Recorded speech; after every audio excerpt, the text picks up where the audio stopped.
engrao di grawa galinha enche o papo. Cela veut dire que peu à peu, oiseau fait son nid. Super.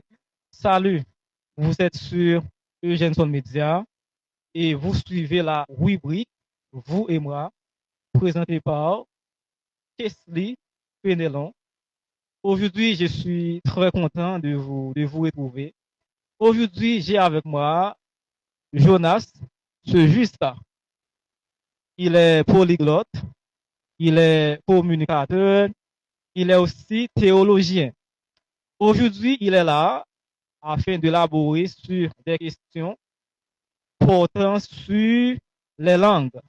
Vous et moi. Bonsoir et bienvenue sur Eugène Son Média. Bonsoir, Monsieur Fénélon.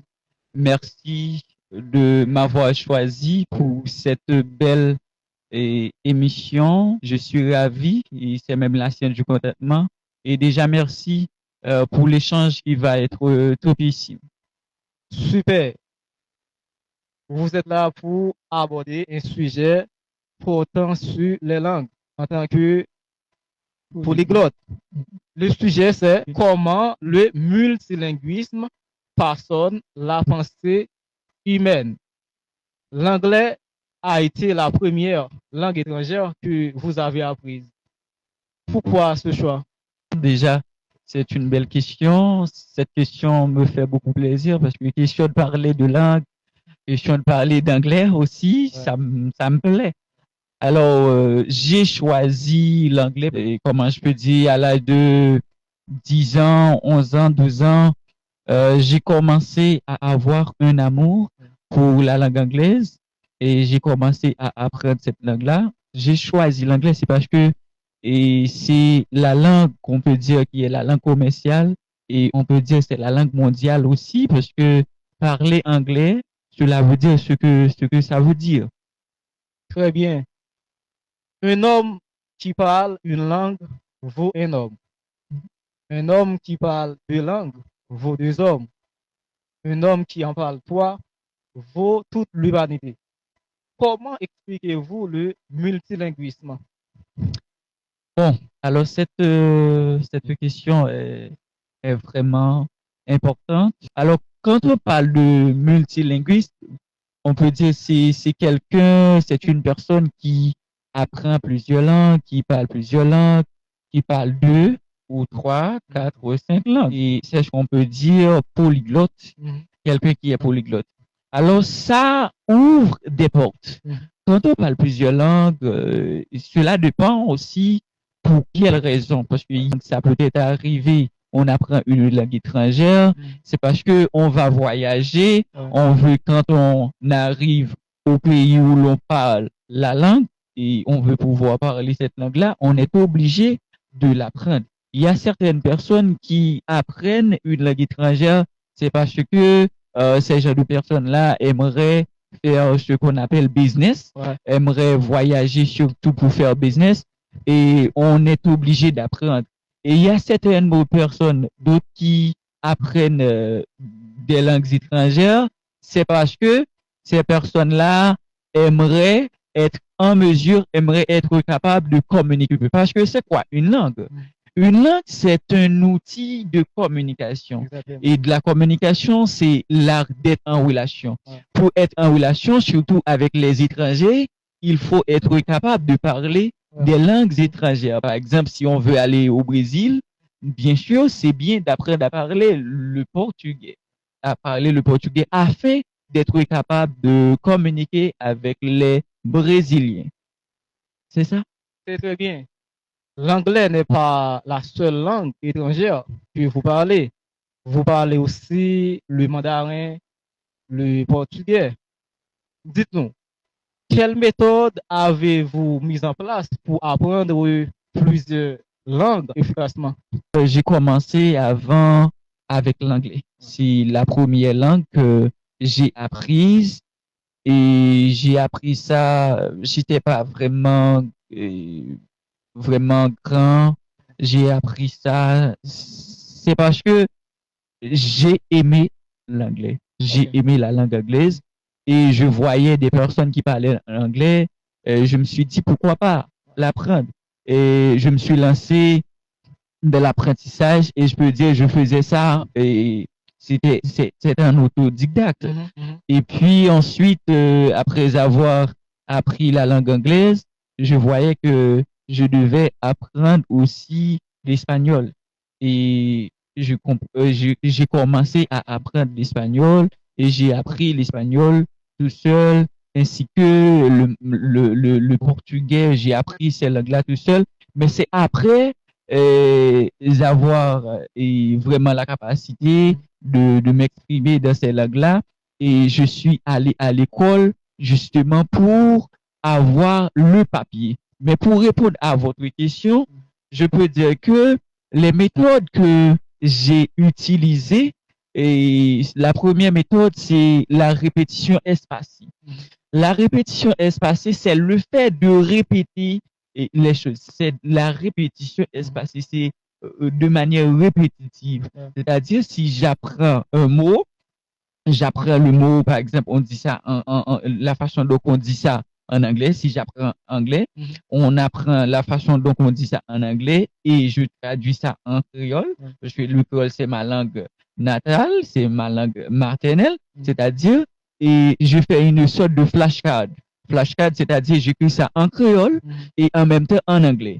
Et à chaque fois, je vois ça, c'est-à-dire, je me souviens de la définition de ce mot. Comme ça, j'apprends parce que les scientifiques disent que la répétition espacée, c'est la meilleure méthode parce que le cerveau s'adapte de manière répétitive, c'est-à-dire il faut répéter les choses.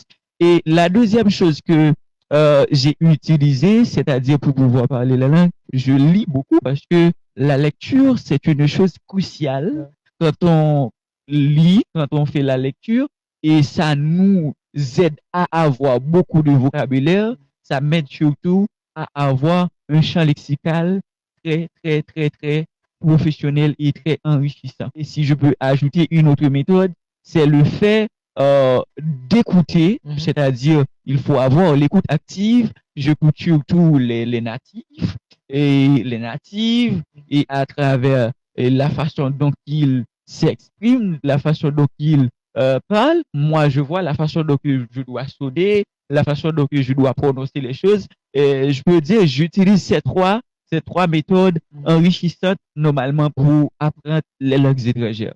Ok, c'est-à-dire une immersion linguistique.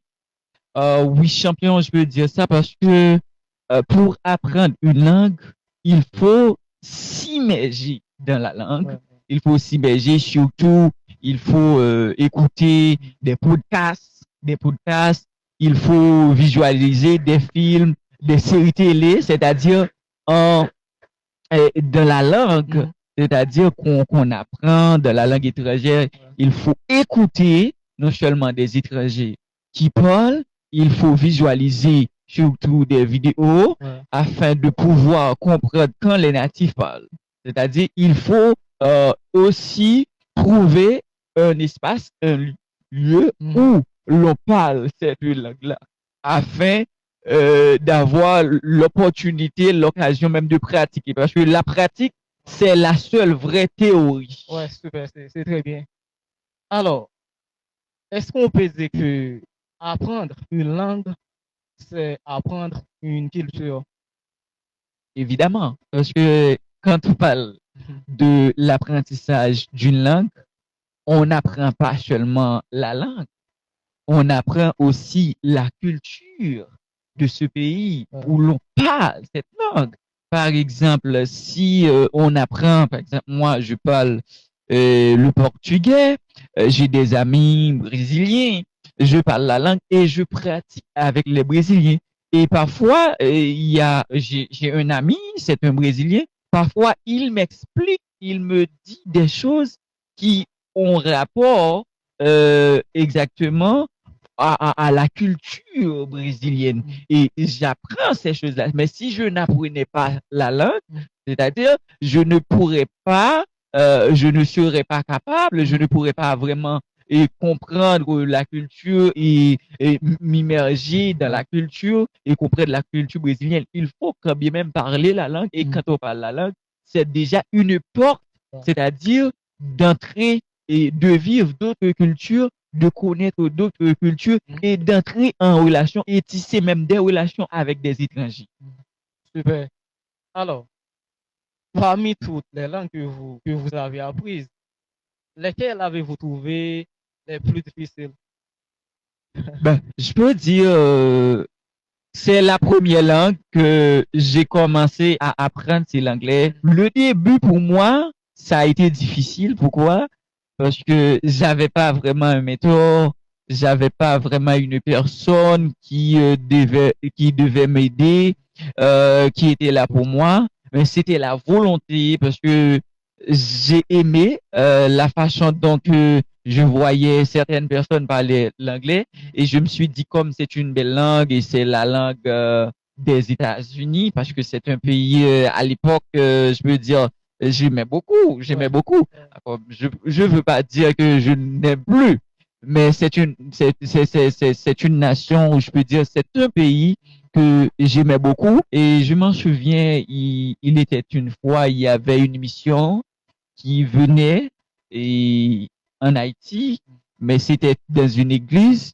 Et à l'époque, je voyais certaines personnes qui interprétaient un type qui était dans ma zone, qui interprétait. Et je me suis dit, pourquoi est-ce que je ne peux pas faire ça? Et j'avais l'ambition même de me lancer, c'est-à-dire d'apprendre la langue anglaise. Et j'ai commencé à apprendre. Et j'ai acheté des livres, tout ça, en lisant, en apprenant des choses. Chez moi, c'était en autodidacte. Je faisais ça. Mais ça a été vraiment difficile pour moi dès le début. Mais c'est après avoir eu une certaine capacité de m'exprimer, tout ça, d'avoir des amis. Et ensuite, j'ai trouvé que vraiment, c'était pas difficile. C'était pas difficile, mais dès le début, je voyais c'était complètement difficile. Mais après avoir terminé avec l'apprentissage de la langue anglaise, je me suis lancé surtout dans la langue espagnole. J'ai vu que c'était vraiment facile. Après l'espagnol, c'était le portugais. C'était vraiment facile. Ça a été vraiment facile pour moi. Et ensuite, le français aussi, c'était facile pour moi. Ça a été facile parce que j'ai vraiment aimé et j'aime tellement les langues. Et c'est pour cette raison que je me suis dit toujours que je dois parler au moins 16 langues. Ok. En un mot, l'anglais était la plus difficile pour vous lorsque vous commencez à apprendre les langues. Oui, je peux dire parce que c'est ma première langue, c'est ma première langue étrangère. Et je peux dire que ça a été vraiment difficile pour moi dès le début, mais après, je m'adaptais peu à peu, comme dit en portugais, engrao de graua galinha enche papu. Cela veut dire que peu à peu, oiseau fait son nid. Super. Alors, en parlant de portugais, comment pouvons-nous saluer quelqu'un en portugais? Ok, comme dit, on peut dire bonjour en français, on peut dire en portugais bon dia. Euh, bon dia, c'est bonjour. C'est ce qu'on peut dire bonjour, mais pour dire normalement bonsoir, on peut dire boa tarde, on peut dire bonsoir, boa tarde, boa noite, bonne nuit. On peut saluer les gens comme ça aussi. On peut saluer les gens hola. De même, on dit ça en espagnol aussi, hola. On peut saluer les gens ainsi. En portugais, on dit je suis eusso.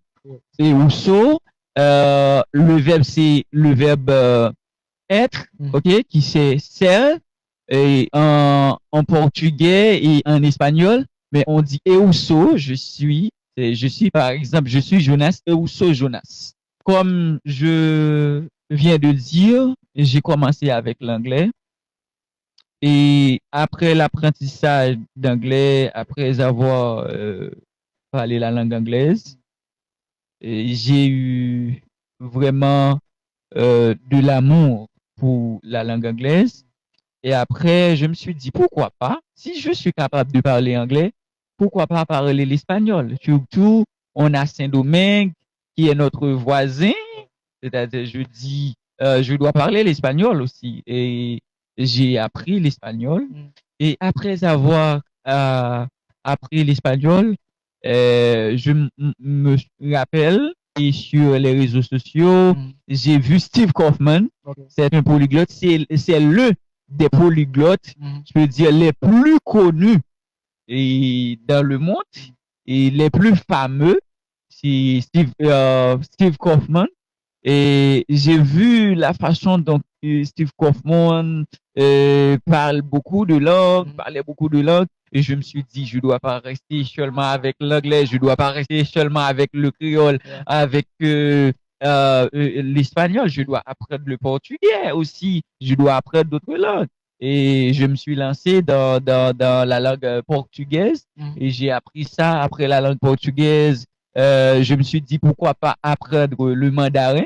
Et je peux dire que c'est seulement le mandarin. Mhm. Dès le début, je suis allé à l'école pour l'apprendre. Mais après les autres langues, j'ai appris les autres langues en autodidacte. C'est-à-dire chez moi, j'ai appris les autres langues. Mais après être capable de parler ces langues-là, je me suis rendu à l'école. Je suis allé à l'école justement pour avoir le diplôme, pour avoir le papier. Est-ce que vous avez déjà créé des liens différents grâce aux langues que vous parlez? Bien sûr, évidemment. Mhm. J'ai pas mal d'amis, gavé d'amis. C'est par rapport aux langues Ok. que j'ai appris, surtout la langue anglaise. Mhm. Ça me donne beaucoup d'amis. Vu j'ai appris la langue anglaise, j'ai eu la chance d'aller en République dominicaine Mhm. justement pour interpréter pour une mission. J'interprétais, c'est-à-dire l'anglais, Mhm. l'espagnol, l'anglais, c'était comme ça. Mhm. Ça a été vraiment topissime et j'ai dû rencontrer des personnes, j'ai rencontré des personnes et ces rencontres-là m'ont vraiment touché. L'anglais, l'espagnol, le portugais. Mhm. J'ai connu pas mal de personnes. J'ai j'ai fait beaucoup de rencontres. J'ai dû rencontrer beaucoup de personnes, etc., qui sont et vraiment, ce sont des rencontres fructueuses pour moi. Ce sont des rencontres que je vais jamais oublier dans ma vie. Ok, super. Dites-nous, comment utilisez-vous vos langues au quotidien, au travail? Comment faites-vous exactement? Ok. Surtout, je suis professeur. J'enseigne à l'école traditionnelle, à l'école classique, et j'enseigne l'anglais, le français, et j'enseigne l'espagnol aussi. Aux écoles professionnelles, au niveau école professionnelle, j'enseigne le portugais, j'enseigne d'autres langues. Mais je peux dire que j'utilise ces langues-là, surtout la langue anglaise, parce euh, que j'ai beaucoup d'amis qui parlent l'anglais, surtout mon entourage, j'ai des cousins qui parlent l'anglais. J'utilise toujours la langue anglaise. Je peux dire que chaque jour, j'utilise la langue anglaise. Et il y a certaines personnes que j'utilise avec eux la langue française. C'est presque chaque jour, je peux dire, je parle français. Mhm. Le français, c'est vrai que on a deux langues officielles en Haïti, on a Ouais. le créole et le français. Mhm. Le français que on dit langue de scolarisation parce Mhm. qu'à l'école, Ouais. on enseigne les autres matières Mhm. en utilisant la langue française. Ouais, très bien. Notre langue maternelle, c'est le créole. Mais je peux dire que c'est comme la langue française, c'est ma langue maternelle parce que mes amis, je parle français et au travail aussi. Mhm. Dans mon travail, j'utilise le français et à l'école, surtout à la direction, j'utilise le français. Alors, vous avez déjà votre propre école des langues.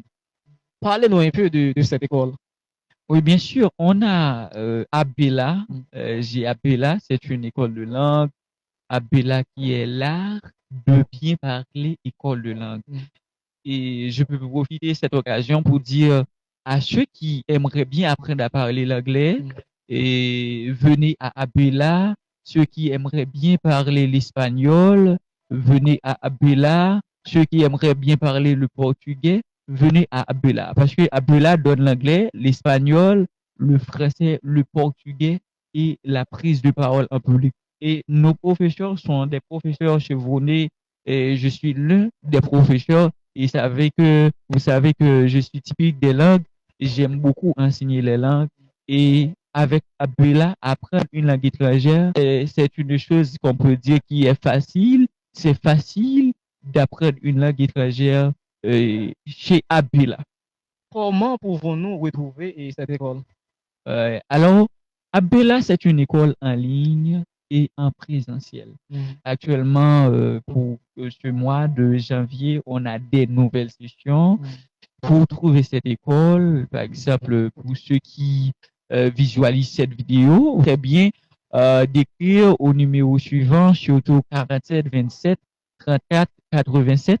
47 27 34 87, c'est le numéro que vous pouvez utiliser justement pour trouver Abdullah. Super. Quel conseil voudriez-vous donner aux gens qui veulent vraiment parler plusieurs langues? Ok. Je veux dire que parler plusieurs langues, c'est pas de la magie. C'est d'abord la volonté. Pourquoi vous voulez apprendre plusieurs langues? Est-ce que c'est parce que vous aimeriez voyager? Est-ce que c'est parce que vous aimeriez tisser des relations?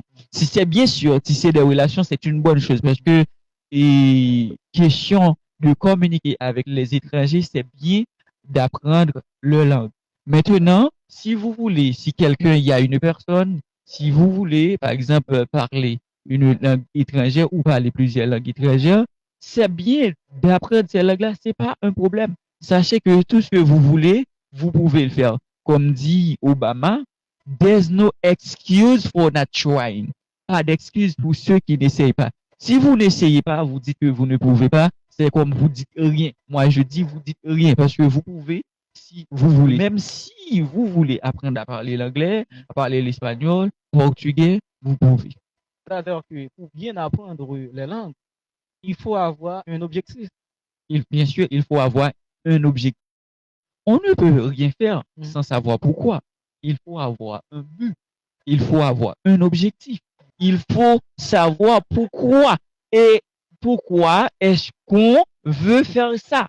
C'est-à-dire, où est-ce qu'on veut aller, où est-ce qu'on aimerait être. C'est la volonté et cette volonté-là va normalement vous booster, va créer vraiment l'atmosphère d'arriver exactement, de trouver ce que vous voulez trouver, ce que vous voulez avoir. Comme on parle de langue, si vous voulez apprendre une langue, vous vous dites, vous pouvez, et vous vous lancez. Vous allez voir, ce n'est rien. Certaines personnes disent c'est difficile, c'est difficile. Pourquoi c'est difficile? Parce que vous n'avez jamais essayé. Pourquoi difficile? C'est parce que vous ne vous immergez pas. Il faut vous immerger dans la chose et dès que vous vous immergez, vous faites la répétition espacée que les scientifiques nous donnent comme méthode, comme chemin par lequel qu'on doit passer pour trouver ce qu'on a la volonté de trouver ou ce qu'on veut trouver exactement. On va l'avoir avec la persistance, avec la résilience, avec la continuité. C'est de la continuité, à vrai dire, il faut continuer pour être capable de faire ce qu'on veut.